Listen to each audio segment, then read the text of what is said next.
Olá pessoal, mais uma vez estamos aqui para a aula da disciplina de programação para a Web 2. Agradeço a presença de vocês aí, sejam todos muito bem-vindos e muito bem-vindas a mais uma aula. A nossa quinta aula de uma série de 8 e hoje eu vou pedir licença para vocês para usar um pedacinho desse início de aula para fazer uma retrospectiva aí do que a gente já estudou até agora, responder algumas questões que surgiram aí ao longo da semana, que os tutores trouxeram para a gente conversar com vocês um pouquinho, para esclarecer e explicar para vocês a partir de hoje, da nossa quinta aula até a nossa última, a oitava, como é que a gente vai conduzir o conteúdo para que fique claro para vocês e vocês entendam bem qual é o papel de vocês nesse processo das nossas últimas 3 aulas. Convido vocês para me acompanhar no slide, vamos lá. Eu vou começar pedindo que vocês acessem aí, tá no ar, eu acabei de testar aqui, tá gente? Por favor, tutores, vocês podem me chamar e me mandar uma mensagem, nós temos aí o pessoal do canal me ajudando, tá? Agradeço o pessoal novamente aí me dando um suporte nesse sentido. Eu vou pedir que vocês acessem, a partir de hoje eu vou utilizar, vou explicar para vocês o que a gente vai estar fazendo, tá gente? A partir de hoje eu vou utilizar muito encurtador de URL. O que é um encurtador de URL? Eu preparei um material complementar a essa aula, entendendo que o tempo que a gente tem aqui de aula é muito pequeno. Se eu fosse explicar minuciosamente para que vocês entendessem, eu gastaria um tempo precioso dessa nossa aula. Então eu preparei um material complementar que eu estou inclusive utilizando um encurtador de URL para entregar para vocês, tá? Então olhem esse material para quem não viu, não sabe do que se trata, o que é um encurtador de URL. Olha esse material e você vai entender. Eu faço na prática o uso de um encurtador para que vocês entendam o que é um encurtador. Então, a partir da aula de hoje, tudo que é link que eu trouxer de sites da internet para que vocês acessem, leiam algum material complementar e tudo mais, eu vou sempre utilizar o encurtador de URL, gente, por um único motivo. O encurtador de URL ele tem uma característica que muito me atrai, que é o quê? A facilidade de você memorizar um endereço qualquer de URL de site, tá? Um endereço de um link qualquer, tá? Ao invés de eu passar para vocês um catatal de link, um negócio gigantesco que a gente não vai memorizar, eu acredito que o encurtador facilita nesse sentido. Então, eu vou passar o link agora do encurtador. Vamos para o slide que eu passo para vocês, tá? Então, esse link aqui eu vou escrever tudo minúsculo, tá, gente? Ó, bit... Deixa eu escrever novamente, que eu juntei ali sem querer. Vamos lá. bit.do, tá? Barra encurtador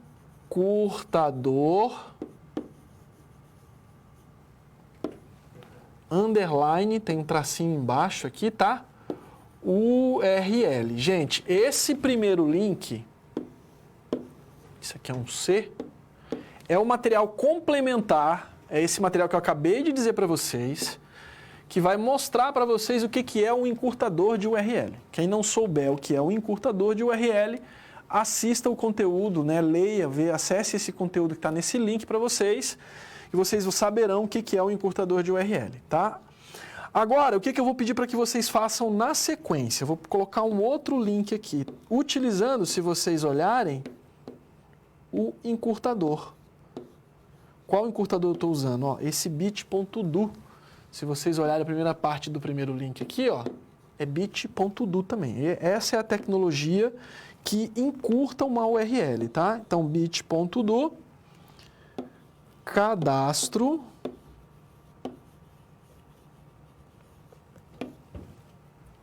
usuário. Nota que não tem acento, tá, gente? Não tem acento, não tem espaço.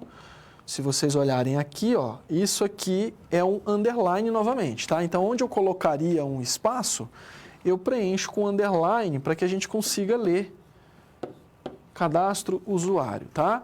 Então, repetindo, o primeiro link, é um material complementar, é um material complementar que vai explicar para vocês o que é um encurtador de URL para a gente poupar tempo dessa aula. O segundo link é o que eu gostaria que vocês acessassem agora.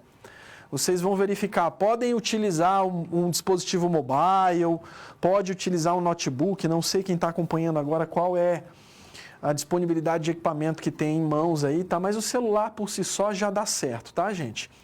Eu já abri aqui no meu notebook também, já eu convido vocês para ir para a tela do notebook. Por enquanto eu vou deixar aí essa tela do slide para vocês acessarem, anotarem aí, anota num caderno, né? Pelo menos esse primeiro link não precisa ser agora. Você pode assistir depois, ler, ver o conteúdo depois para você entender o que é um encurtador de URL. A nossa prioridade nesse momento é o segundo link, tá, gente? Acessem aí, por favor. Aí eu vou fazer o seguinte, eu vou convidar vocês para ir para a tela do notebook comigo. Vamos lá para a tela do notebook. Vou digitar aqui, ó, bit.do / cadastro usuário. Se vocês digitarem corretamente, né, cadastro usuário, tudo minúsculo, né, ali entre cadastro e usuário underline, vou colocar aqui dentro desse campo de opinião, cadastro usuário, tá? Com underline, sem acento, sem espaço, sem nada. Vocês vão chegar, independente do dispositivo, tá, gente? Independente se está com celular, independente se está com notebook, vocês vão chegar nesse formulário.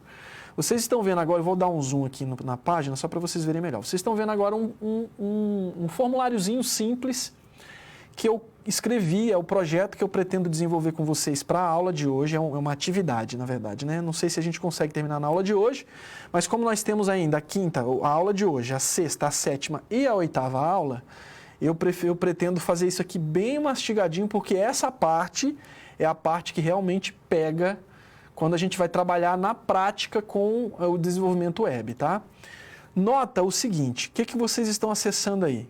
O encurtador de URL, na verdade, ele aponta para esse endereço que vocês estão vendo na barra de navegação ali em cima, tá? Isso é um servidor que eu montei num computadorzinho, em casa mesmo, deu um trabalhinho, fiz na mão. Vocês estão acessando um computador na minha casa, que tem esse formulário disponibilizado lá no servidor web. E eu comentei com vocês no começo, se vocês recordam nas primeiras aulas, que eu tinha a intenção, a minha vontade, né, por entender que isso é uma necessidade, por ter convivido com alunos que tinham esse tipo de dificuldade logo que se formavam num curso de graduação, eu entendo que isso é fundamental para que quando vocês entrarem, quem se forma, quem conclui o curso e entra no mercado de trabalho, que lida no primeiro dia, entrando numa empresa, se depara com um desafio como esse, de hospedar uma página num servidor web, gente, isso é dor de cabeça. Então, eu pretendo, como eu disse na primeira aula, estou repetindo para vocês, explorar bem essa dimensão do desenvolvimento web que a gente quase não vê, tá? Revendo as aulas, né, para uma série de informações que chegaram ao longo da semana, né, dos tutores, a gente teve, só para que vocês entendam, tá? Então, eu estou com o formulário, já disponibilizei o formulário para vocês, acessem. Se vocês quiserem preencher, o formulário ele tem campo nome, e-mail, um campo de senha, que eu tinha criado ele no primeiro momento para uma tela de login, mas eu achei legal já criar um campo de observações, opinião e sugestões ali embaixo, que vocês também podem preencher. Isso vai vir direto para mim, eu agradeço muito se vocês puderem colaborar com isso, tá? Esse formulário ele vai ficar disponível na web, ou seja, você vai poder acessar de qualquer lugar do Brasil e do mundo, de qualquer dispositivo, ao longo dessa aula. Quem estiver assistindo essa aula gravada depois, infelizmente, não vai ter acesso a esse formulário, porque eu não posso deixar isso disponível na internet. Eu não tenho uma infra de tecnologia robusta que suporte, por exemplo, uma série de requisições que são coisas do lado do servidor que a gente precisa considerar na hora que a gente coloca um produto de software na internet, disponível na internet. Então, eu preciso que a gente utilize isso ao longo da aula ao vivo, tá, gente? Então, me desculpa, sinto muito, o pessoal que vai assistir depois a gravada, infelizmente, a gente não vai poder disponibilizar isso por muito tempo. Mas é esse formulário que eu pretendo trabalhar com vocês hoje, no máximo, na próxima aula, para a gente entender como é que funciona eu desenvolver um formulário, um HTML, aquelas tecnologias que a gente já vem resgatando ela nas últimas aulas, né? A gente aprendeu HTML na primeira aula, CSS, JavaScript, PHP, e hoje a gente está começando a trabalhar com tudo isso junto, tá? Então, esse formulário eu vou mostrar para vocês que ele utiliza todas essas tecnologias, tá? A gente vai conversar sobre isso. Eu vou mostrar que eu usei HTML, que eu formatei ele, por exemplo, esse botão que vocês estão vendo amarelinho, ele está formatado utilizando CSS, que é o estilo. Eu tenho uma informação de confirmação de envio, tá? Eu vou fazer logo o cadastro. Vou fazer aqui, ó. Leonardo, colocar um e-mail aqui, leonardo.com.br. senha. Nota que o meu campo é um campo de senha, por quê? Desse formulário, né? Porque ele esconde a senha para mim, né? Ele muda ela para asterisco, tá? Olá, a aula está apresentando conteúdo novo, tá? E vou cadastrar. No momento em que eu clico cadastrar, olha ali o que eu tenho de JavaScript. Gente, isso aqui é JavaScript. A gente viu, na verdade, vocês tiveram uma aula com o professor Anderson, que eu vou falar já sobre isso também. Mas isso aqui é JavaScript, ó. Eu criei uma função de confirmação de cadastro utilizando JavaScript. Então, ele me mostra um pop-upzinho me dando uma mensagem de confirmação desse cadastro, tá? Isso é JavaScript. Depois eu dou um OK, ele me leva para uma página, para um arquivo chamado cadastrar.php. Tá ali em cima no link, se você olhar, que é um arquivo que me confirma os dados que foram cadastrados, tá? Ele me imprime na tela aqui do navegador o dado que eu coloquei no campo nome, o dado que eu coloquei no campo e-mail, o dado que eu coloquei no campo senha, que estava lá no formulário escondido, mas aqui ele mostra, e o dado que eu coloquei no campo de observações e sugestões, tá, gente? E uma frase, novo cadastro realizado no final aqui, tá? Então, ó, esse formulário vocês já podem fazer um teste dele, porque é o que eu pretendo trabalhar com vocês nas próximas 2 aulas. Hoje, se a gente não consegue hoje, gente, eu faço com mais calma hoje e na próxima aula. Pela experiência que a gente teve da aula de PHP, foi uma coisa muito corrida, um pouco não, né? Muito corrida. E eu temo que isso prejudique um pouco a absorção do conteúdo da parte de vocês. Então, eu estou me esforçando ao máximo, construindo infra de servidor web para vocês entenderem essa parte que geralmente não aparece para a gente nos estudos de disciplinas de graduação, para que vocês tenham o máximo de contato possível. Eu não vou garantir, não posso prometer, na verdade, que eu vá conseguir entregar um cenário real do mercado para vocês no tempo que a gente tem de aula. Infelizmente, isso não é possível, tá, gente? Infelizmente, não é possível. Se eu pudesse, eu faria com o maior prazer, porque eu gosto que vocês aprendam o que eu tenho aqui, que eu tenho para passar para vocês, tá?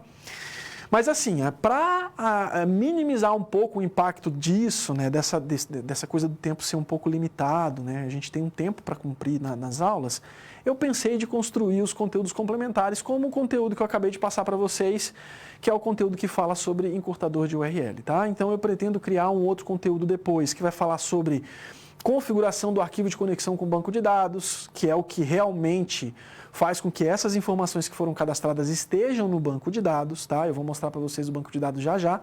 Mas antes que eu mostre o banco de dados, eu vou falar sobre a aula do professor Anderson, tá? Na aula do professor Anderson, ele deu uma pequena demonstração para vocês da utilização de JavaScript, fazendo alguns exercícios ali com um GIFzinho, né? Colocando um GIF numa página, para vocês entenderem como funciona o uso do JavaScript no contexto das 4 tecnologias para o desenvolvimento web, tá, gente?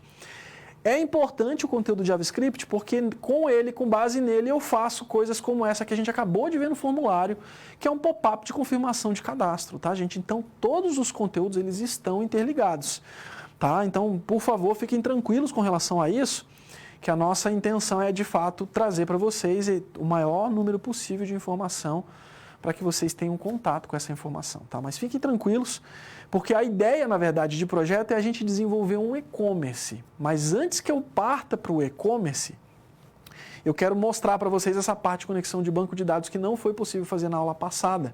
A gente viu bastante teoria de PHP que é imprescindível aí para a nossa programação, para os nossos conhecimentos de programação utilizando essa linguagem, tá?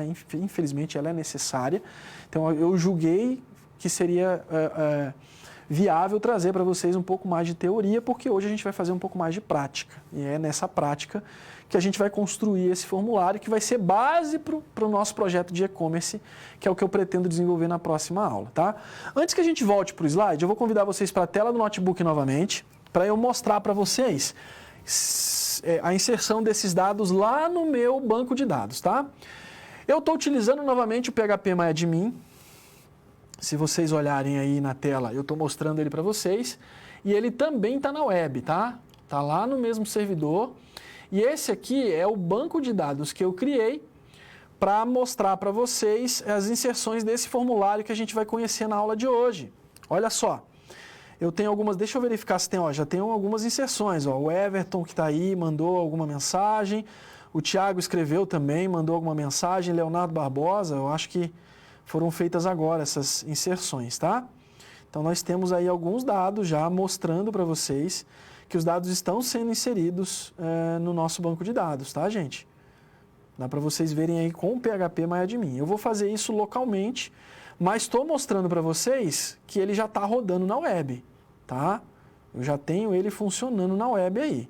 Então, se vocês quiserem mandar mensagem, escrever notícias, observações, sugestões da aula, por favor, fiquem à vontade, porque a gente vai fazer esse formulário, vou voltar aqui, tá? Esse formulário na aula de hoje. E aí, entendendo novamente que o nosso tempo de aula, né, repetindo, aliás, que o nosso tempo de aula ele é curto, o que eu tomei a liberdade de fazer? Esse formulário, para que a gente não use o nosso tempo que a gente já fez, por exemplo, na aula de HTML para construir formulário, na aula de CSS para formatar uma página web, enfim. Eu já criei esse projeto numa versão parcial. Peço desculpas também porque eu não consegui mandar e disponibilizar para vocês no ambiente do tutor, da sala de aula de vocês, tá?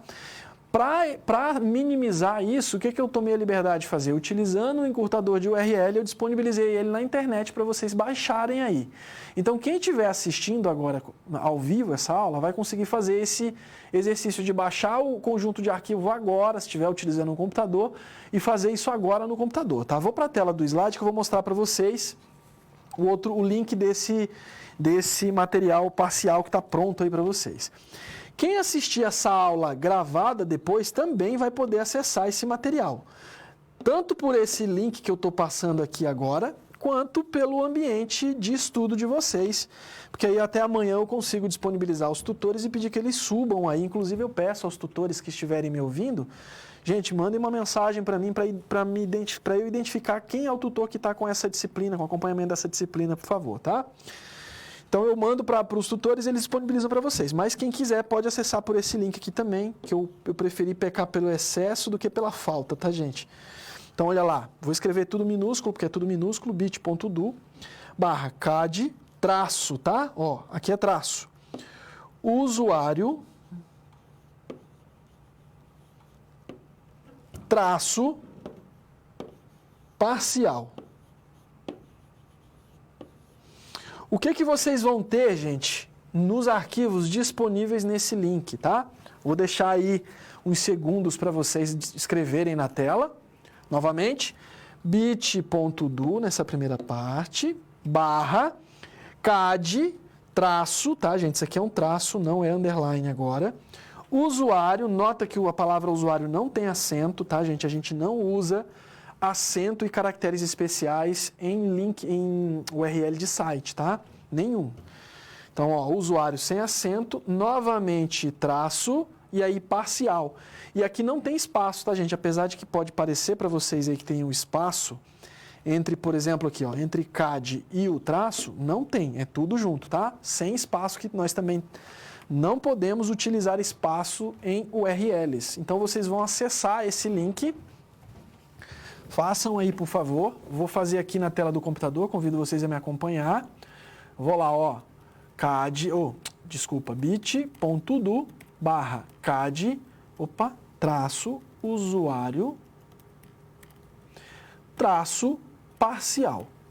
O que vocês vão encontrar aqui, ó, é um link para os arquivos desse formulário que nós acabamos de conhecer aí. Gente, ó, cadastro usuário. Então, é uma pasta. Dentro dela eu tenho um arquivo CSS, que eu estou usando para o formulário. Tenho o banco de dados, que é um arquivo, um scriptzinho para a criação do banco, para a gente ganhar tempo, tá? E o arquivo index.php, que é o arquivo principal que abre para mim o formulário. Perfeito? Então, vocês podem baixar essa pasta. Eu já baixei ela aqui no meu computador. Cadastro usuário parcial. Vou extrair ela aqui. Perfeito. Vou deixar pausado aqui nessa tela para eu abrir o cadastro de usuário, tá? E aí, o que eu vou fazer também? Hoje eu estou matando as minhas dependências com vocês, tá? As minhas pendências com vocês, perdão, tá? Então, estou matando as minhas pendências com vocês. Uma coisa que eu falei para vocês na aula passada é que eu mostraria como a gente abrir um projeto no Champ. Na verdade, eu já até mostrei na primeira aula.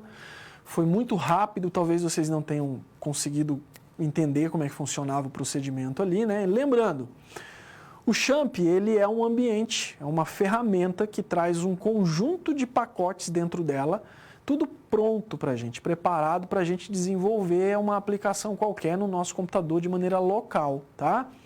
O Champ, ele é muito utilizado? Ele é muito utilizado, tá? Só que assim, o Champ, ele tem uma questão que no meu ponto de vista profissional, ele cria na gente uma dependência, porque quando você vai transferir essa aplicação do seu ambiente local para um ambiente virtual, para um ambiente de produção, que é um ambiente que está online, um servidor e tudo mais, você se depara com uma série de problemas que você não encontrou durante a programação. São problemas que geralmente não estão vinculados com a programação em si, com a estrutura do seu código, com a forma como você reorganizou seus arquivos, que elas estão, por exemplo, vinculadas com a versão do PHP que você está usando no servidor, com configurações do servidor web, geralmente o Apache que a gente utiliza, né? E aí a gente se perde nesse processo e gasta muito tempo para colocar uma aplicação que a gente desenvolveu localmente no ambiente de produção. É legal entender como funciona o Champ? Como funciona o Champ? É legal. Só que eu entendo que Champ, ele é uma ferramenta, ele tem um caráter muito acadêmico. A gente usa muito Champ, academicamente falando, porque no ambiente acadêmico a gente costuma não ter essa infraestrutura, como eu estou trazendo para vocês na aula, nessas últimas aulas, e principalmente na aula de hoje, esse servidor online que vocês estão acessando, o formulário aí, porque é uma coisa que a gente não vai encontrar no ambiente acadêmico. A gente geralmente encontra isso no ambiente profissional, tá, gente? Então, o Champ é para a gente ter uma noção, e quem quiser adotar o Champ e utilizar o Champ, fica à vontade, não tenho nada contra. É que eu não trabalho com o Champ na prática. No dia a dia eu já uso o meu ambiente, eu tenho um servidor, já mostrei isso para vocês, volto a mostrar hoje numa boa, tá? Como eu sou usuário, eu não sou usuário do sistema operacional Windows, o que eu precisei fazer? Eu virtualizei, criei uma máquina virtual de Windows, é como se eu tivesse o Windows instalado no meu computador, fiz as configurações de Champ para mostrar para vocês. Vamos para a tela do notebook e eu explico para vocês certinho, tá? Então eu estou aqui, ó, estou com a minha máquina virtual rodando, já deixei ela aberta, tá? Então não se assustem se vocês verem uma barra. Tem uma barra aqui em cima escrita Windows 10, Win 10 Origin, né, de original. É o meu virtualizador que eu estou usando aqui, tá? O sistema de virtualização que eu estou utilizando aqui, tá, gente? Então, é como se fosse o Windows funcionando normalmente, não se preocupem com isso, tá bom? Vou agradecer ao tutor que está me acompanhando, o Thiago, acabou de me informar que nós estamos com 6 polos conectados aí, tá, gente? Se vocês tiverem dúvidas,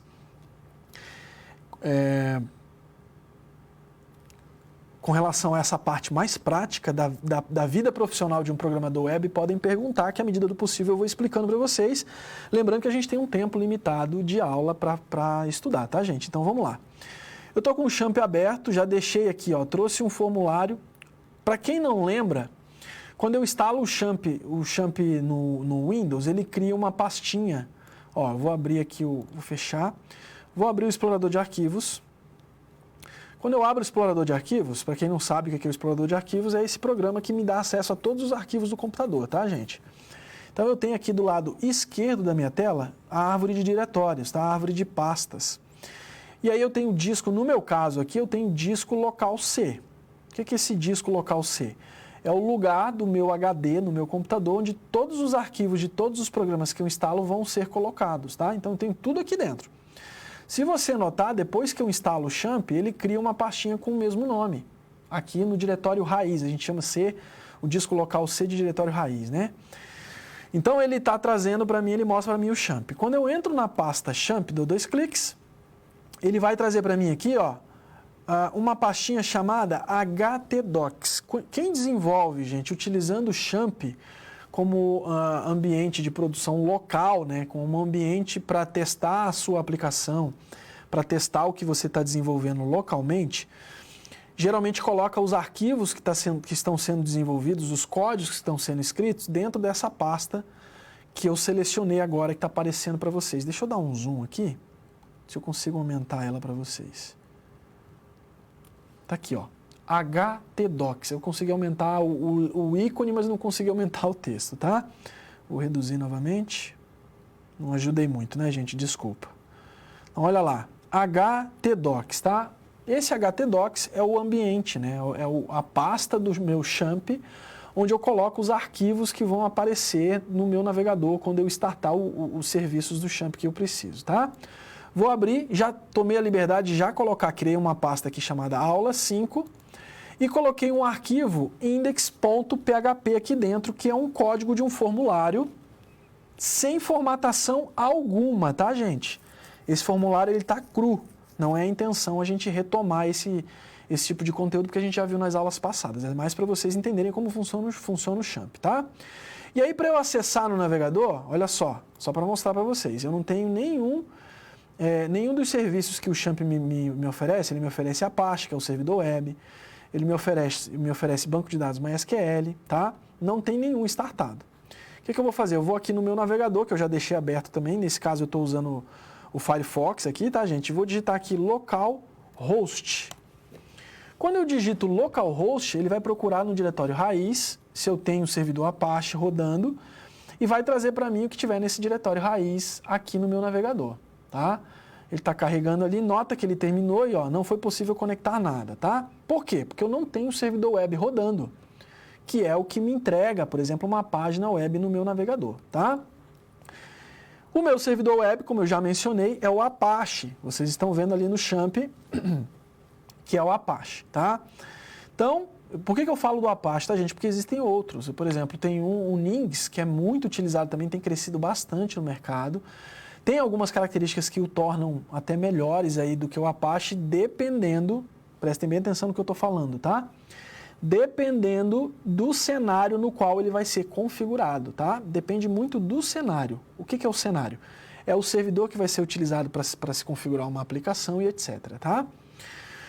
Bom, no caso do Champ, ele traz por padrão o Apache. Eu vou startar o Apache aqui, clico no botão Start. Ele já me dá uma mensagem aqui embaixo, ó, na área de log, né, de conexões aqui, de mensagens. Ele está me dando uma mensagem, ó. Mudança de status detectada, running, rodando, tá? O que é rodando? Olha lá, onde antes estava start, agora está stop, ou seja, o serviço, em teoria, está rodando. Se eu clicar de novo, eu paro ele. Se eu clicar, ó lá, apareceu um PID, apareceram as portas, tá? Se eu clicar em stop, ele vai parar, ó lá, mudança de status detectada, parado, ó lá, sumiu o PID e sumiu as portas. O que é o PID? É o serviço, tá? É um número que identifica aquele serviço que está rodando. Então, cliquei Start novamente, ele mudou, está rodando. Já tem os números de processo aqui, né? Do Apache e tenho as portas. Se eu voltar no meu navegador agora e atualizar essa página, opa, avançado, aceitar o risco, olha lá. Ele me deu um errinho de certificado de segurança, tá, gente? Mas ele acabou de carregar para mim.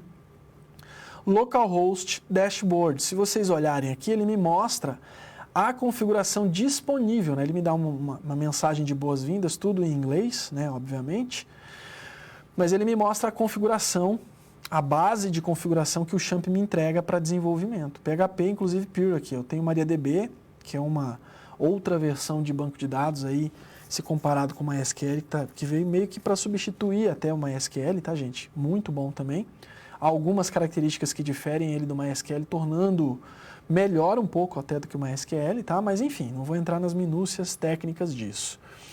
Aí o que eu tenho que fazer? Ó, ele chamou, localhost, ele chamou uma pasta aqui chamada dashboard. Vamos lá no diretório? Se eu vim lá em champ, htdocs, se vocês notarem, ó, eu tenho uma pasta chamada dashboard aqui, ó. Essa pasta é a pasta raiz que ele chama de cara, tá? Se eu abrir ela, eu tenho vários arquivos, ó, arquivos em HTML, arquivos em PHP, que me dão acesso a esse conjunto de, ó, se eu vim aqui, por exemplo, ele me dá é tipo um guia, tá, gente? Isso aqui é tipo um guia de orientação, um manual do usuário para eu saber como é que eu utilizo o Champ, ó.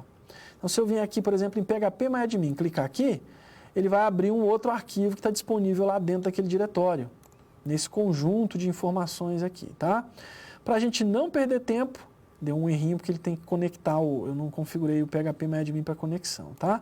Para a gente não perder tempo, eu vou fazer o seguinte, eu vou apagar esse dashboard, aula 5, acho, né? Isso, aula 5. Se eu entrar no aula 5, eu tenho um arquivo index.php, tá? Vou apagar o dashboard, aula 5. Se eu digitar aula 5 e der um enter, o que ele vai fazer? Ó? Vou aumentar um pouco o zoom. Se vocês olharem, é o mesmo formulário que eu mostrei no começo para vocês, só que sem formatação de CSS, sem nada. Ó. Um campo nome, um campo e-mail, um campo senha, um campo de opinião e sugestão para vocês escreverem, que é aquele formulário online, né? Que a gente viu. Deixa eu pegar ele aqui para vocês. Deixa eu ver se ele está online. Está aqui, ó. Esse mesmo formulário, olha a diferença, né?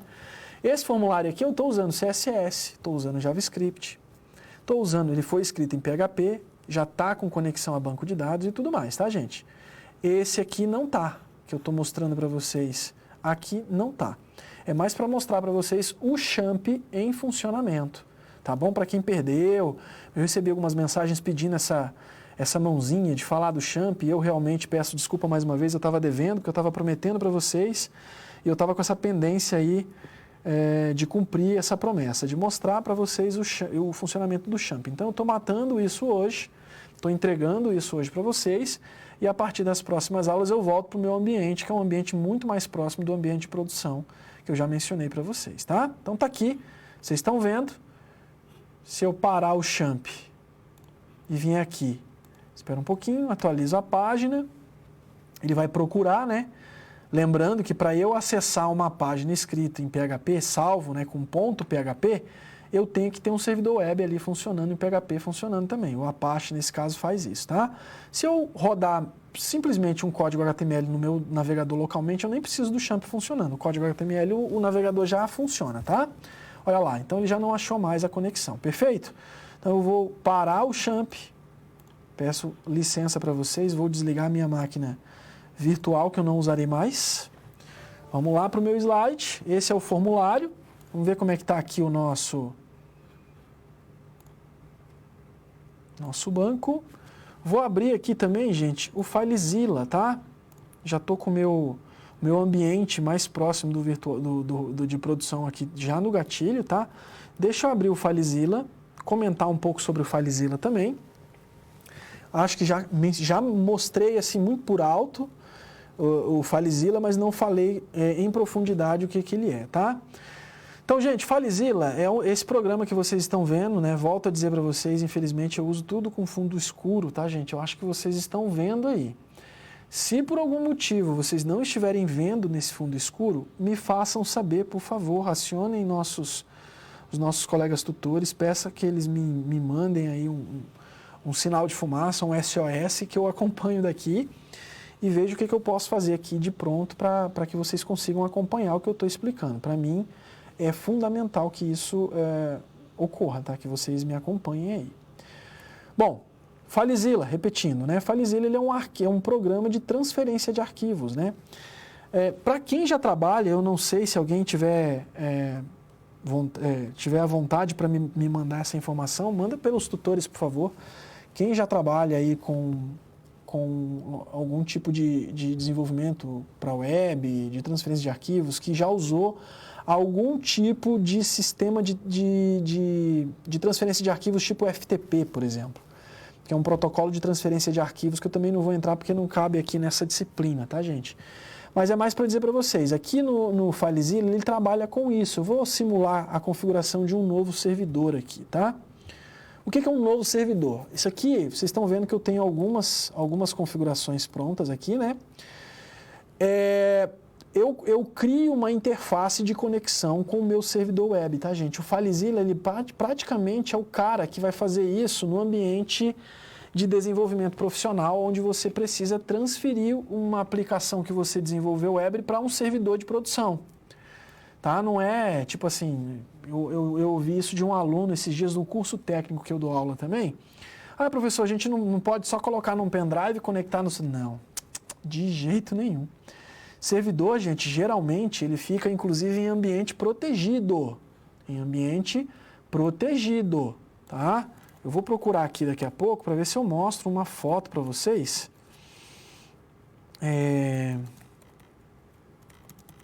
eu não vou perder muito tempo com isso, senão mas eu vou fazer na pesquisa conforme a gente for conversando, tá? Então, o servidor, ele fica numa área protegida. A gente faz os acessos a esse servidor de produção tudo de maneira virtual. Ninguém chega próximo, a não ser as pessoas, os profissionais responsáveis pela manutenção desses servidores. E entenda manutenção como sendo uma palavra ampla, por exemplo, para dizer que o cara ele é responsável de subir um servidor para o ar, de tirar um servidor para fazer uma manutenção preventiva, de estender, aumentar a capacidade de um determinado servidor e etc, tá, gente? Então, é uma pessoa que faz isso, é uma pessoa específica para esse trabalho. Se vocês procurarem aí servidor Google Street View no navegador web, eu acho que vocês encontram. Google mostra Data Center Street View, tá? Então tem ali, eu consigo entrar dentro de um data center. O que é um data center? É o lugar que ficam os servidores. Por exemplo, vocês estão vendo uma foto aqui, ó, de um profissional, nesse caso uma mulher, que é responsável, ela é a responsável por algum tipo de serviço que está rodando aqui nesse ambiente. Vocês devem estar vendo a parede de um lado dela e a parede do outro, um monte de fio. Isso aqui são servidores, tá? Servidores que fazem toda a mágica de quando vocês acessam uma página web e tudo mais. Essa notícia está me dando o link, ó. Então, por exemplo, aqui ele me mostra na prática, isso aqui é o Street View, é um dos data centers, um dos servidores da Google, tá, gente? Então, só para que vocês conheçam aí, deixa eu ver se eu consigo chegar rapidamente no local onde estão, aqui, ó. Esse, é aqui? Não é aqui. Esse aqui é o data center da Google que me mostra. Deixa eu ver se eu consigo mostrar para vocês. Legal, aqui está mostrando aqui, por exemplo, aqui eu tenho uma parte dessa infraestrutura. Ó. Isso aqui são servidores, não é qualquer pessoa que transita nesse. Isso aqui é um ambiente de servidores, tá? Então, todo o acesso que nós fazemos a esse ambiente é um acesso feito de maneira virtual. A gente não acessa esse ambiente fisicamente, tá? Então, para eu fazer esse acesso virtual, eu tenho ferramentas como o FileZilla que faz esse trabalho. Então, por exemplo, eu vou fazer uma alteração aqui, em tempo real, desse formulário que a gente acessou, que está na web, tá? Ele está aqui, está funcionando, se vocês olharem, tá? Então, eu vou lá no FileZilla, eu vou conectar no servidor, onde ele está hospedado. Olha lá, conectei no servidor. Vou lá no diretório, né? E esse servidor, só para que vocês entendam, é um servidor Linux, como eu falei para vocês em algumas das aulas aí.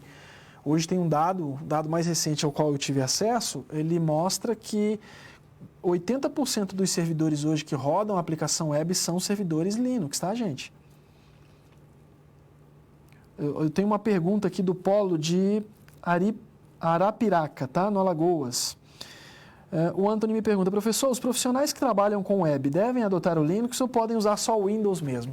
Gente, ótima pergunta do pessoal de Alagoas. Gente, não é necessário o uso do Linux, tá? Você pode continuar desenvolvendo para a web e utilizar, por exemplo, o Windows numa boa. Eu tenho colegas profissionais que são excelentes programadores, mas que, por exemplo, utilizam o Champ para desenvolver. A prática profissional, o dia a dia desse profissional lidando com problemas, por exemplo, na hora de subir uma aplicação do ambiente local dele de desenvolvimento para um ambiente de produção, um ambiente online, ele lida com problemas e ele vai resolver. Na medida que ele vai resolvendo esses problemas, ele vai se familiarizando com eles.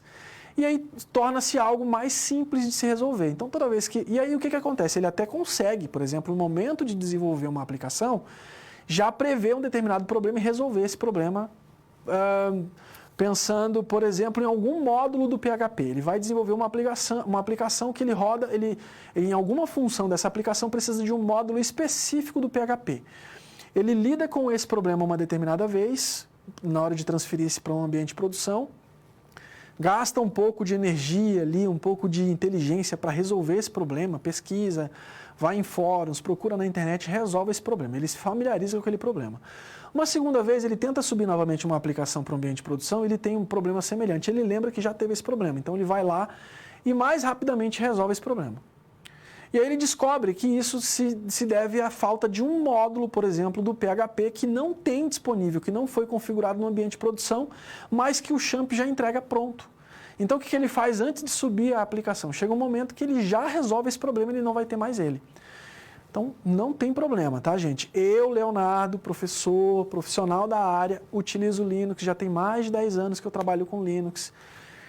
É uma escolha minha, tá, gente? Se vocês me perguntarem, como eu tenho muitas perguntas de alunos, professor, qual é a sua sugestão? Adotem Linux, tá? Ele é mais seguro, você tem uma série de questões que fazem do Linux um sistema operacional. Para nós que trabalhamos com desenvolvimento, eu faço, além do desenvolvimento, né? Eu acho que eu posso usar um outro exemplo. Eu faço tudo que eu faço em casa, na minha vida pessoal, por exemplo, contas bancárias. Tudo que eu faço, eu não vou mais em banco, gente. Eu acesso tudo virtualmente. Então, para mim, é cômodo eu ter uma segurança de que o meu computador não tem nenhum vírus que vai roubar a minha senha de acesso ao meu internet banking aí, que eu utilizo na minha vida pessoal, tá bom? Então, não é uma regra ter que usar Linux, tá bom, gente? Obrigado pela pergunta, Anthony. Vamos voltar para a tela do computador. O que é legal aí, pegando um gancho na pergunta aí do pessoal do Polo de Arapiraca, né, no Alagoas, é que, por exemplo, o FileZilla ele é multiplataforma. Eu estou mostrando para vocês no meu sistema operacional, no Linux.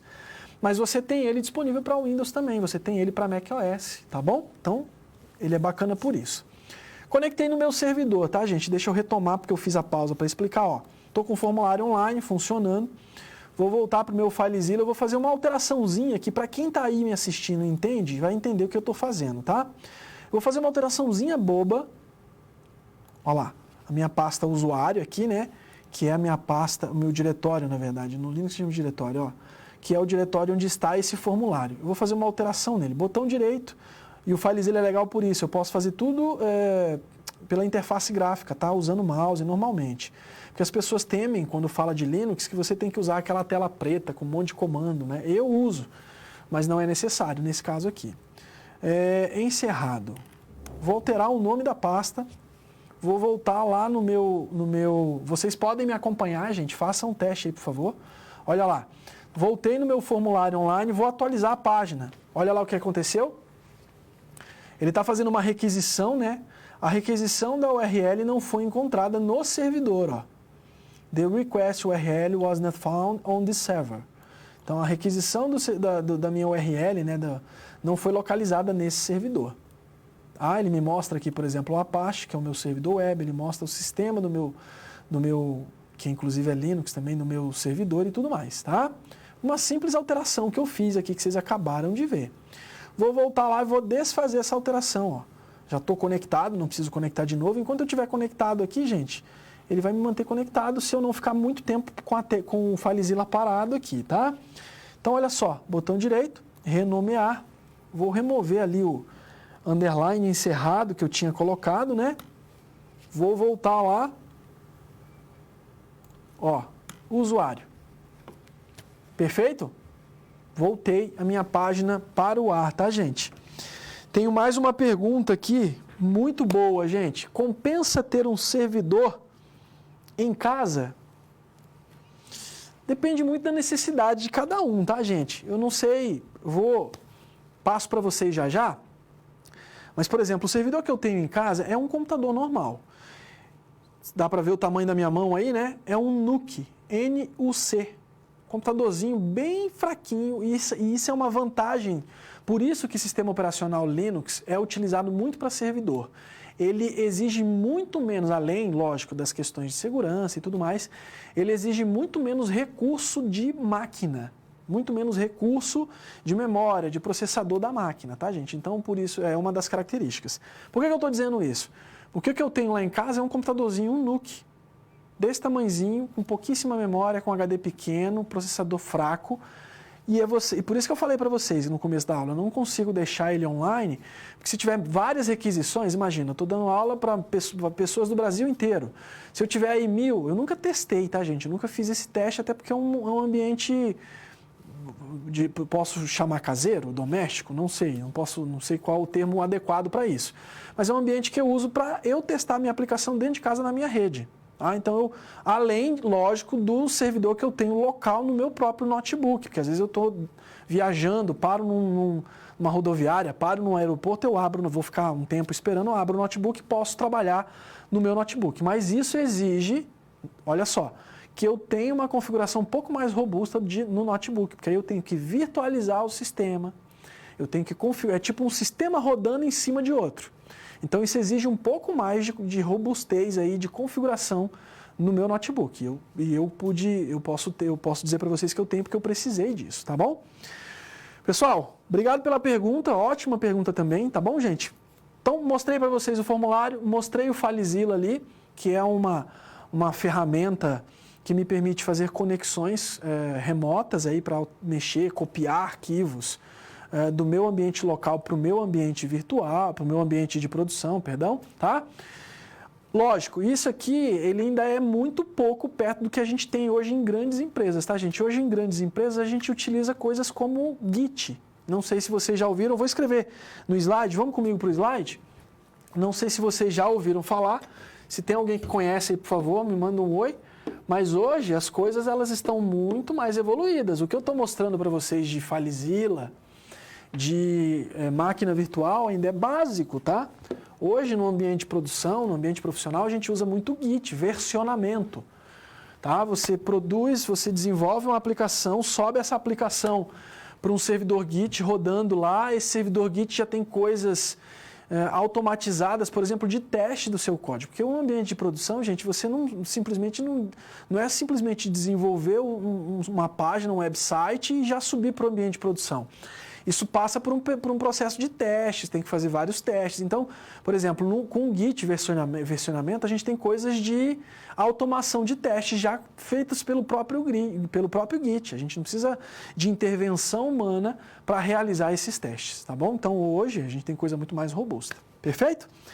Vamos avançar no slide? Senão a gente não consegue avançar, o nosso tempo de aula está indo para o brejo, né? 46 minutos já, acho que não vou conseguir fazer tudo com vocês na aula de hoje. Por favor, mandem um alô aí para os tutores, me falando se vocês conseguiram baixar o código parcial que eu mostrei para vocês agora há pouco, tá, gente? Nossa quinta aula. E aí, o que a gente vai falar? No slide que vocês estão vendo aí, a gente vai falar de um projeto que a gente vai desenvolver até a última aula, tá? Um projeto de maneira prática, que é um projeto de e-commerce. No próximo slide, a gente está falando aí um pouco da utilização do PHP, uma retomada, né? Uma retrospectiva, uma memória aí do que já foi falado na aula específica de PHP, tá bom? Então, basicamente, hoje a gente usa muito a questão do PHP para implementar e desenvolver a aplicação, a gente vai usar ela, né? Para desenvolver uma aplicação de e-commerce, que a ideia desse projeto é como eu falei para vocês, vou repetir mais uma vez para não haver confusão. Eu estou falando basicamente de dois projetos e eu vou me corrigir para que não fique confuso para vocês, tá? O formulário que eu mostrei no início da aula é uma atividade, ponto, beleza? Fica mais claro assim. É uma atividade que eu estou usando de mote, de base, para explicar para vocês duas coisas. O PHPMyAdmin, que é a parte de mexer com o banco de dados, de subir um script de um banco de dados pronto, de fazer inserções no banco de dados direto pelo banco de dados. E a segunda coisa é basicamente a conexão da minha aplicação, que nesse caso é um formulário simples, para que eu tenha certeza, na hora que eu vou lá, preencho o formulário e clico ali em cadastrar, o que eu preenchi nesse formulário vai ser guardado de fato no banco de dados. Tá bom, gente? Então, essa aplicação é para trabalhar essa parte que não foi possível fazer na aula de PHP. Feito isso, vocês tendo propriedade de fazer esse trabalho, de conectar a minha aplicação, a nossa aplicação, o formulário com o banco de dados, vocês já terão informação suficiente, insumo, conhecimento suficiente para melhorar o projeto, tá? O projeto que a gente vai trabalhar, um projeto de e-commerce, vamos para a tela do slide que eu mostro para vocês. Esse projeto de e-commerce, basicamente, nós vamos utilizar novamente, repito, né, as 5 tecnologias. Esse projeto de e-commerce, ele basicamente a gente vai criar um site de e-commerce, né, de venda de produtos. Antes que eu mostre para vocês, eu trouxe um ponto de relevância aqui que eu acho pertinente trazer para vocês, tá? Aspectos de desenvolvimento, isso aqui tem uma relação com o projeto de e-commerce que a gente vai falar, tá, gente? Geralmente elas são geralmente não, né? Praticamente sempre elas são influenciadas diretamente pelo modelo de negócio. O que eu estou querendo dizer com isso? Léo, se eu desenvolver um e-commerce para uma empresa de ferro velho, que vende peças de veículos de ferro velho. Eu posso usar esse mesmo e-commerce para uma empresa, um MEI aí que trabalha com produtos manuais. Vamos pensar aí, bordados, coisas manuais. Eu posso utilizar o mesmo software, só fazer a alteração de logo? Muito provavelmente não, tá, gente? Porque o modelo de negócio é o que vai determinar muito do comportamento dessa aplicação, tá? Então, para que vocês entendam, o projeto que a gente vai fazer, né, até a última aula, até a 8ª aula, que é esse e-commerce, ele segue uma linha ligada aí a essa coisa do modelo de negócio. Então, tenham sempre muito claro isso, principalmente quando vocês forem profissionais formados, atuantes aí no mercado de desenvolvimento de websites, tá, gente? Vocês têm sempre que... Isso vai chegar para vocês. Se vocês forem desenvolvedores, uma coisa legal que eu acho que vale a pena comentar, né? Eu conversava com alunos de curso técnico, eles perguntavam, mas professor, eu detesto programar. Pode ser que vocês cheguem ao final do curso e percebam que de tudo que vocês viram, vocês falam assim, gente, eu não tenho carisma para programação de website. Meu negócio é mexer com banco de dados. Você pode ser o profissional que faz o design do banco de dados, que cria o banco de dados. Você pode ser um analista que vai fazer essa parte de sentar com um cliente, entender o modelo de negócio e trazer para os programadores o que os programadores têm que fazer. Então é mais para vocês entenderem que nesse contexto existem vários papéis e vocês podem escolher um papel específico com o qual vocês se identifiquem mais, tá bom? Vamos para o slide mais uma vez. E aí, mais um assunto que eu acho interessante é falar para vocês os tipos, quando a gente fala de comércio eletrônico, né? A gente tem uma tendência, e a maioria, pelo menos, das pessoas tem uma tendência a pensar em comércio eletrônico como sendo um tipo só de coisa, de serviço, de produto, e não é, tá? A gente tem aí, falando de comércio eletrônico, a gente tem tipos de comércio eletrônico. A gente tem business to customer, nós temos business to business. Por exemplo, esse business to business é um site, eu vou dar um exemplo de não vou citar nomes de fabricante, mas uma fabricante de notebooks que tem um website específico de vendas para outras empresas, tá? Ou seja, de negócios para negócios, tá? Nós temos e-marketplace, que eu tinha me preparado nessa aula para mostrar para vocês um exemplo de e-marketplace na prática, de um site de vendas qualquer, mas eu não vou fazer isso porque o nosso tempo está avançando. Mas só para que vocês entendam, o e-marketplace, gente, é uma que está muito em alta, é um site de uma empresa qualquer aí, das mais variadas que a gente conhece de vendas na internet, e aí eles vendem um produto lá. Vamos pensar que um celular, eles estão anunciando um celular no site, e aí você está comprando na empresa A. Não vou também usar nomes, tá? Mas dentro desse site você vai ver uma informação que esse produto está sendo entregue por uma empresa Y. O que para vocês terem uma noção desse modelo de negócio, né? O que tem a ver o modelo de negócio? Significa que a empresa A não tem mais esse produto em estoque. Quem tem esse produto é uma terceira empresa que está no site da empresa A vendendo o produto lá, entendeu? Então isso está relacionado intimamente com o modelo de negócio. E isso aqui, basicamente, é o e-marketplace, que é o que está em alta agora no momento. Business to government, que é tipo uma empresa que vende para governo, para prefeituras, para estado, para União, para governo federal e etc. E assim sucessivamente, tá, gente? Existem alguns tipos aí que eu achei legal trazer para vocês. E aí tá a tela do projeto que a gente vai fazer até a 8ª aula, tá, gente? Eu vou entregar para vocês, como a gente vai ter tempo aí, 6ª, 7ª e 8ª aula, eu vou entregar para vocês, quer dizer, tempo, mas não muito tempo. Não dá para a gente construir esse layout que vocês estão vendo, essa janelinha azulzinha aqui, bonitinha, durante a aula, porque isso aqui tem CSS, isso aqui tem JavaScript, isso vai tomar tempo. Então eu estou fazendo como eu estou passando para vocês esse código parcial na aula de hoje, eu vou passar isso aqui meio que pronto para vocês. A gente vai fazer algumas coisas nele, tá? Então, nesse caso aqui, vocês estão vendo uma tela. A gente está usando, inclusive, um software que já foi desenvolvido anteriormente, né? Eu estou usando esse software para vocês. E aí, esse software ele está usando produtos Nescau, nesse caso, na figura, e um cereal aqui. E ele traz algumas informações, né? Categoria, marca, estoque, etc. Tá? Nesse momento, nessa primeira tela, a gente tem aqui o adicionar ao carrinho. É como se eu estivesse escolhendo esse produto para fazer a compra. Na próxima tela, eu já adicionei ele. E aí, ó, vocês vão ver que o botão muda. Agora ele passa a mostrar remover do carrinho. Significa que eu acabei de adicionar esses dois produtos. Ou eu posso remover, ou eu posso, um botão que não existia antes e passa a existir, é o finalizar produto, ou melhor, finalizar pedido, tá? Bom, então eu estou na prática, a gente vai começar agora o formulário, tá? Lembrando mais uma vez, a gente vai montar esse e-commerce ao longo das próximas aulas até a última aula. Esse é o nosso projeto final. Mas eu preciso mostrar para vocês uma coisa antes, que é a conexão com o banco de dados, e para isso eu criei essa atividade do formulário, que é o que a gente vai fazer agora na prática. Eu vou convidar vocês para ir para a tela do computador comigo. Novamente, né? Vou lembrar vocês aí, para quem não baixou, eu vou disponibilizar depois, mas para quem não baixou os arquivos, fiquem à vontade, tá, gente? Vocês podem bit.do, olha lá, /CAD usuário, deixa eu fechar que eu já estou com ele aberto aqui, só para lembrar de novo, tá?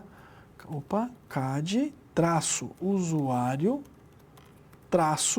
parcial. Por que parcial, gente? Eu coloquei o parcial para que vocês saibam que o código não está completo, tá? Dou um Enter, olha lá, ele vai parar nessa pasta, vocês podem baixar esse arquivo aqui para fazer o que a gente vai fazer na sequência, tá bom? Eu já baixei ele, já está salvo no meu computador. Vamos lá, deixa eu desconectar o meu FileZilla, que eu não vou usar ele agora. Deixa eu startar meu servidor Linux, para deixar ele no jeito. Prontinho. Vamos lá, cadastro de usuário, está aqui ele, ó. Tá? Então, nesse cadastro, nesses arquivos que vocês baixaram aí, gente, o que vocês vão encontrar? Vocês vão encontrar um banco de dados, que é um código, ó, vou editar ele aqui, botão direito, abrir, só para mostrar para vocês. É um código do banco de dados pronto, tá? Nesse código, ele inclusive cria o banco de dados, esse create. Vocês devem ter visto em aulas específicas, em disciplinas específicas que falavam sobre SQL, tá? Esse aqui é SQL, de banco de dados relacional. Eu estou criando aqui, ó, create database, if not exists, né? Se não existir, olha lá. Então, eu crio o banco de dados, se ele não existir, olha o nome do banco de dados, ó. dbcad usuário, tá? É o que eu estou criando. Aí, o use dbcad usuário, o que eu estou fazendo lá no meu phpMyAdmin nesse momento aqui, que ele olha para essa linha do meu script, né? Ele passa a utilizar esse banco de dados. Aqui nessa primeira eu crio, aqui nessa segunda é como se eu dissesse, agora eu vou usar esse banco que eu acabei de criar. Como eu estou usando esse banco, eu vou começar a criar tabela, tá? Se existir uma tabela chamada usuário, eu apago ela e aí na sequência eu crio ela, ó. Create table, e aí a minha tabela se chama usuário, tá? Eu vou fazer a leitura do script e vou mostrar para vocês o online, que está disponível aí para vocês ainda, tá, gente? Quem quiser acessar, gente, se vocês quiserem preencher esse formulário, repito, tá? Esse formulário que vocês acessaram, né? bit.do cadastro _usuário. Esse link aqui vai trazer vocês para esse formulário que vocês estão vendo. Então, vocês podem colocar aí, ó, preencher o nome, colocar um e-mail, digitar qualquer senha, não precisa ser uma senha verdadeira, uma senha que vocês utilizem de fato, isso aqui é só uma simulação, tá? Então, coloquem 1, 2, 3, 4, 5, 6, 1, 2, 3, tanto faz. Mas o campo de opinião eu sugiro que vocês utilizem. Mandem a opinião de vocês, as sugestões de vocês, o que vocês acham que poderia melhorar, o que vocês acham que está péssimo, que está ruim, que eu faço com o maior prazer aqui para vocês, tá, gente? Eu tenho uma mensagem aqui do aluno Ronivaldo, ele diz que utiliza o FileZilla e o QtFTP. Falei certo, Ronivaldo? QtFTP, esse eu não conheço. Eu conheço, acho que eu já comentei com vocês, o WinSCP, né? O WinSCP também, que é um programinha específico para isso aí, de transferência de arquivos via protocolo FTP, tá bom? Valeu, obrigado pelo retorno, tá bom? Gente, novamente, acessem esse link, acessem esse formulário para vocês testarem aí, ó. preencham, coloquem uma opinião, uma sugestão de vocês aqui e cliquem em cadastrar. Vocês vão ter uma mensagem de confirmação do cadastro e na sequência vocês vão ver aí o que vocês mandaram para mim para o banco, tá? Eu gostaria muito de ver novas inserções aqui. Nesse momento, ó, quando eu clico no banco, que já está criado, esse banco aqui é o banco online, tá? No ambiente de produção, tá, gente? Cliquei no banco, cliquei na tabela usuário, que ele está criando aqui, ó, se vocês olharem, ele cria Create Table usuário, tá? Nota que usuário sem acento, tá, gente? Nada de acento, nada de caractere especial, por favor. Aí, ó, eu criei um ID User, o nome, o e-mail, a senha e um campo que eu estou chamando de opina. Se vocês olharem no formulário, olha lá o que eu tenho. Ó. Eu tenho o nome, o e-mail, a senha e um campo de opinião, tá? O ID User aqui é um ID para eu identificar o meu usuário. Olha lá no meu PHPMyAdmin, tá? Se vocês olharem, quando eu clico na minha tabela, gente, ele mostra para mim aqui, ó, a coluna ID User, a coluna nome, a coluna e-mail, a coluna senha e a coluna opina, tá? Esses campos eu crio aqui no SQL, ó. E aí eu digo o tamanho deles, tá? Por exemplo, o meu campo, a minha coluna nome, ele vai aceitar nomes que tenham até 100 caracteres. E aí, no SQL, para a gente colocar texto, a gente usa esse tipo de campo, né? Varchar, tá bom? Se vocês notarem, eu coloquei para e-mail, para senha e para o opina também. Um campo do tipo varchar e eu mudei só o tamanho aqui, tá? É um banco, um código muito simples de banco, tá, gente? E aí, ó, eu altero isso aqui no SQL, tá? Se eu fosse fazer na mão, ó, eu teria que alterar um campo da minha tabela usuário. Eu estou adicionando esse campo primary key, a chave primária, né, que a gente aprende aí nos relacionamentos de banco, beleza? Aí eu tenho aqui novamente um alter table, e aí eu modifico o campo ID User e digo que ele é um auto-incremente. Por quê? Porque se vocês notarem no meu formulário, eu não digito o número do usuário, até porque se alguém entrar agora não vai saber qual é a sequência, né, gente? Mas eu, para efeito de banco, eu preciso ter um ID, um identificador. E ele auto-incrementa, ele vai preenchendo automaticamente, ó. O último que nós temos aqui é o 32, tá? 32 é o último que nós temos, perfeito? Deixa eu ver se eu... É isso, 32. Então, gente, quando eu clico no PHPMyAdmin, que eu clico na tabela, ele dá um select todos from tabela usuário aqui para mim, tá bom? Deixa eu ver se o meu... Isso aqui é o banco, é o PHPMyAdmin no ambiente de produção, online, tá? Eu tenho acesso aqui. Deixa eu verificar se o meu servidor levantou, né? Que eu coloquei ele para subir, está executando. Vamos lá para o meu navegador. 192.168.0.12, se não me falha a memória, perfeito. Já está rodando aqui, tá? O que a gente vai fazer agora nesse momento? Eu vou mostrar para vocês como eu subo, e aí eu estou fazendo localmente, tá, gente? Nota que esse 192.168.0.12 é esse meu servidor que está rodando aqui agora. Aí você me pergunta, Léo, por que você não faz online? Porque se eu fizer online e tiver alguém tentando inserir alguma coisa, vai dar problema, tá bom? No ambiente de produção, eu não mexo, tá, gente? Isso também é uma prática. Fica aí como dica, inclusive, para vocês. Quando eu tiver com uma aplicação no ambiente de produção, enquanto essa aplicação estiver disponível, ó, a pessoa está acessando ela, eu não mexo em nada nela. Para que eu possa fazer a alteração nela, mexer no banco e tudo mais, a primeira coisa que eu tenho que fazer é tirar ela do ar.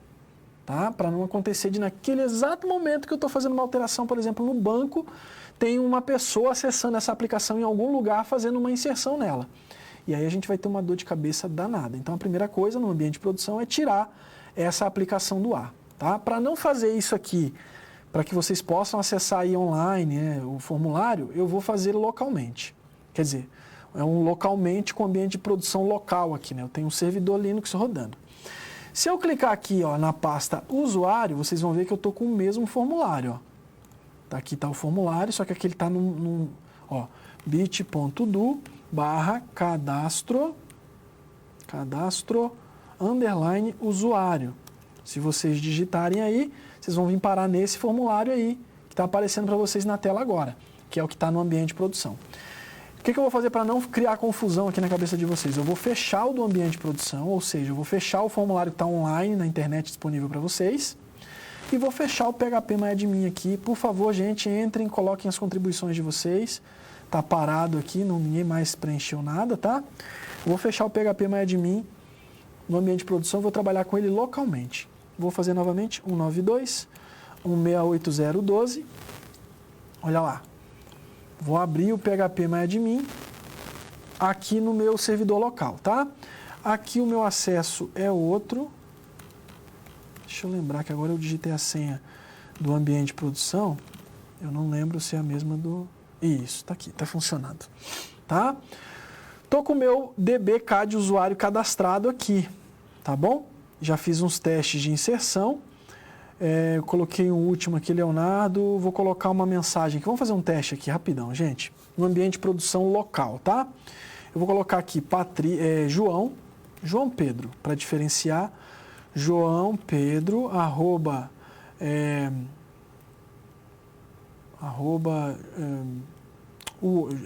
hotmail, né, .com. Vou colocar uma senha qualquer para o João e vou dizer, esta mensagem é do João, da aula sobre a atividade de conexão com banco de dados. Cadastrei, JavaScript apareceu, ó, tá mostrando para mim o endereço do meu servidor, me deu a confirmação, tá funcionando, dou um OK, legal, já me mostrou que a conexão com o banco de dados foi bem sucedida, então ele, em teoria, gente, ele tem que ter feito uma inserção aqui, já volto aqui, tá? Ó, confirmando os dados, João Pedro @hotmail, 12345, esta mensagem do João da aula sobre atividade de conexão com o banco de dados. Vou deixar isso aqui à amostra para a gente comparar.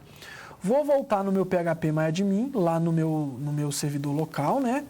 Vou vir aqui no meu usuário, vou até lá embaixo, olha lá, ó, tá funcionando, tá? A última informação inserida foi o nome, foi o João Pedro. Olha lá, joaopedro@hotmail.com, se eu voltar lá, ó, joaopedro@hotmail.com, perfeito. Senha que eu digitei para o João Pedro, 12345, bate. E a opinião, né? Esta mensagem é do João da aula sobre a atividade. Aqui não vai aparecer tudo, gente. Deixa eu ver se eu consigo diminuir. Ah, tá, eu tô com zoom, desculpa. Diminuindo o zoom aqui, mas de todo jeito não vai aparecer tudo, tá? Ele dá uma... Deixa eu aumentar um pouquinho. Ele dá uma omitida ali por conta do uso da tela, tá? Esta mensagem é do João da aula sobre a atividade. Olha lá, ó. Esta mensagem é do João da aula sobre a atividade. Então a gente está vendo que a conexão ela está funcionando, né? A minha aplicação ela está conectando com o banco de dados. É essa conexão que a gente vai fazer nessa atividade que talvez não dê tempo, pelo tempo que a gente tem aqui restinho sobrando, talvez não dê tempo de fazer na aula de hoje, mas eu prefiro fazer isso bem mastigadinho, porque essa parte de conexão com o banco de dados, gente, assim, dá muita dor de cabeça, apesar de não ser complexa, tá? Estão me perguntando aqui qual é o link para baixar essa versão parcial aí. Vou colocar aqui mais uma vez. Vamos lá. Deixa eu fechar esse arquivo. Não sei se vocês conseguem ver, gente. Deixa eu abrir um editor de texto aqui. Acho que fica melhor. Ó, bit, arquivo com código parcial da atividade de conexão com o banco de dados. Lembrando, tá, gente? Esse link ele vai ficar disponível depois no ambiente para vocês. Eu vou mandar para os tutores para eles subirem para vocês, tá? Repito, tutores, por favor, me mandem uma mensagem por e-mail para eu saber quem está com essa disciplina, para eu saber para quem que eu tenho que mandar esses arquivos. Ou melhor, né, gente? Os tutores podem baixar com esse link aí e vocês mesmos já subirem, tá? Nem precisaria que eu mande, nem precisa que eu mande para vocês. Vocês mesmo podem baixar aí.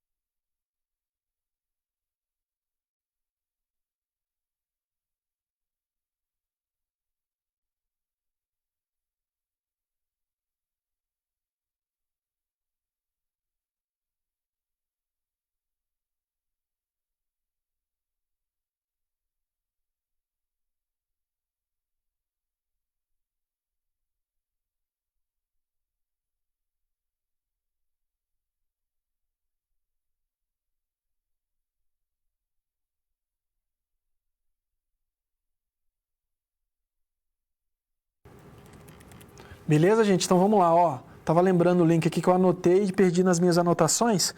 Esse aqui é o link para baixar. Estão me perguntando, e qual que é o link para baixar o código que eu estou falando desse formulário que a gente vai usar ele de base. Deixa eu ver se eu consigo aumentar. Deixa eu aumentar isso aqui, gente, que eu estou achando que vocês não estão me vendo aí. Pronto. Olha lá. bit.do/cad-usuário-parcial para vocês baixarem o código, o projetinho, né, os arquivos dessa atividade do formulário para conexão com o banco de dados que a gente vai utilizar, tá? E aí os tutores também podem baixar aí e já subir para o ambiente do virtual para os alunos, tá, gente? Por favor, me deem uma força com isso aí. Eu tenho uma outra pergunta aqui. Respondi essa questão do link, né? Aí alguém perguntou aqui, olhei a atividade e vi que ela pede para instanciar a classe conexão. O PHP permite utilizar o método procedural ou o método orientado a objetos? Qual é o método para utilizar na atividade do aluno de hoje? Gente, a gente vai, para essa atividade que talvez a gente não encerre hoje na próxima aula, a gente vai utilizar método... o PHP eu acho que é uma coisa legal de comentar, tá? O PHP ele me permite desenvolver tanto no modo procedural, estruturado, que a gente está habituado aí, como orientado a objetos, tá, gente?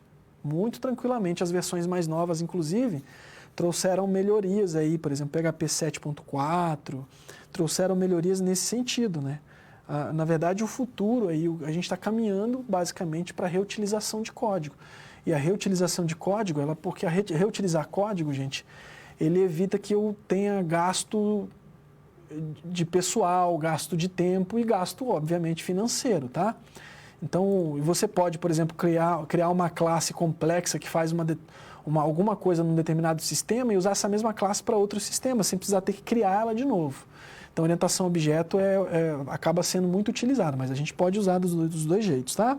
Respondendo a última pergunta que me fizeram aí no chat.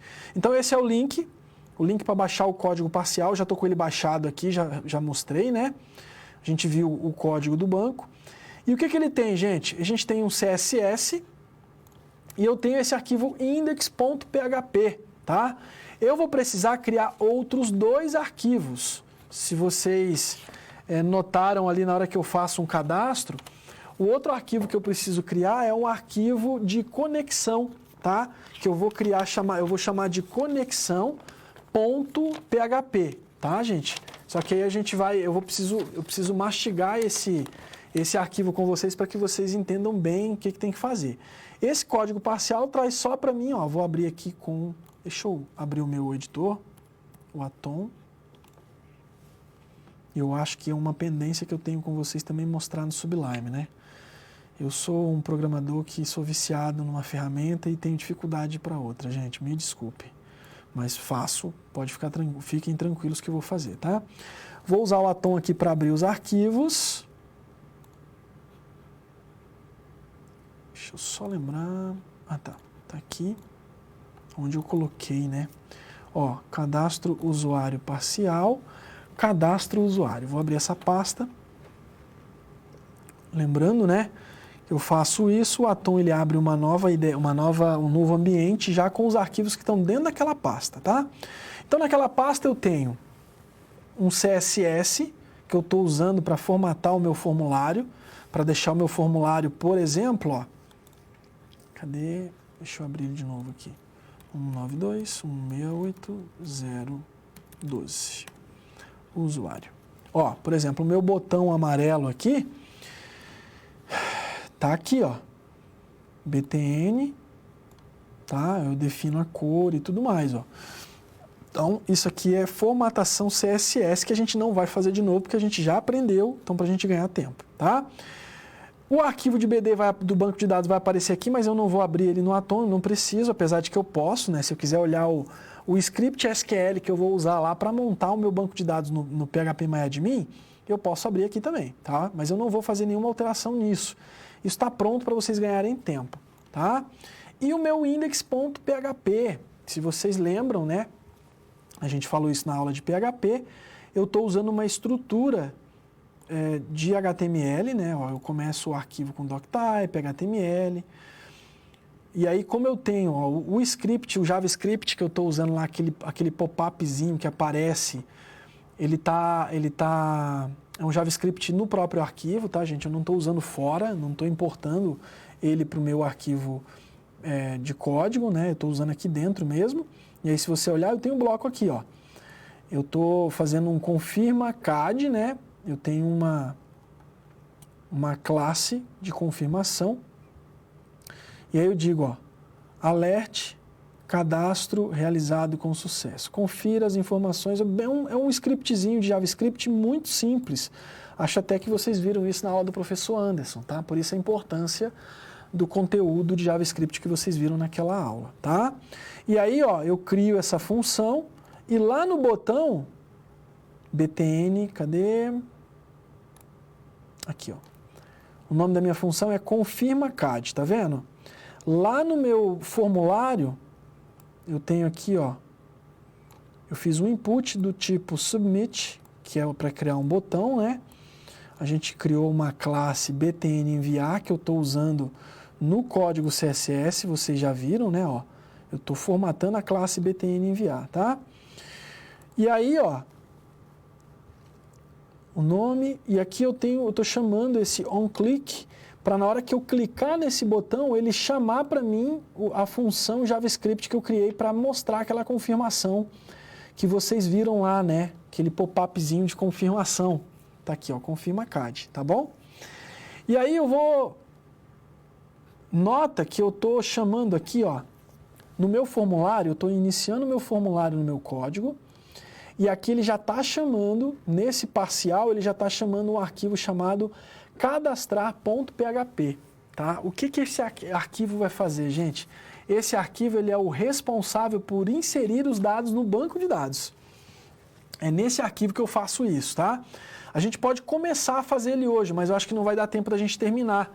Então não vai dar para vocês verem o resultado. É legal, porque quem não assistiu a aula ao vivo hoje e conseguir assistir gravada depois, se conseguir se preparar para participar com a gente na próxima aula ao vivo, já fica com isso aqui pronto, tá? Mas vamos fazer o seguinte, vamos começar. Aqui nesse Atom, ó, no meu cadastro de usuário, o que eu vou fazer agora? Em cima da pasta cadastro de usuário, botão direito, New File, eu vou criar um novo arquivo e vou salvar esse arquivo com o nome cadastrar.php, tá? É o nome do arquivo que eu vou chamar, que vai ser o código PHP, repito, né?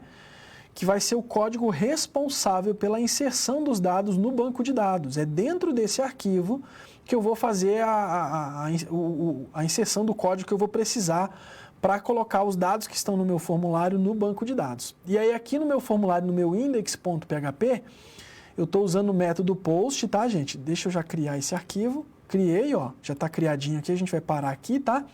Mas só para a gente fechar a linha de raciocínio, ó.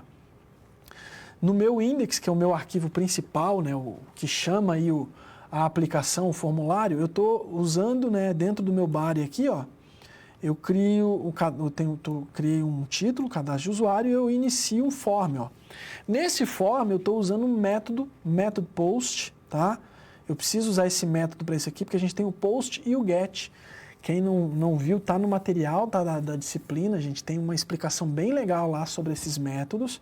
Vale muito a pena vocês lerem, porque vocês precisam entender isso aqui. A gente vai usar o método post e aí, ó, eu estou chamando uma action aqui. Qual que é a ação? Eu estou chamando o arquivo cadastrar.php. Esse arquivo cadastrar.php, a gente vai continuar ele na próxima aula, tá? Então a gente para por aqui a parte prática. Hoje a gente viu bastante coisa sobre PHPMyAdmin, a gente acessou banco de dados, eu mostrei para vocês o ambiente de produção, mostrei para vocês o ambiente de desenvolvimento local. Então assim, gente, tem muita informação. Eu gostaria muito de pedir a ajuda de vocês, que se tiver chegando muita coisa para vocês, que vocês me façam saber, que eu diminuo um pouco. Eu fico um pouco ansioso, querendo entregar o máximo de coisa possível, porque pela experiência que eu tenho, as coisas que eu estou trazendo vão ajudar vocês profissionalmente falando, né? Mas eu reconheço que acabo atropelando aí com um volume muito grande de informação e eu quero me policiar para não trazer esse prejuízo para vocês aí, tá bom?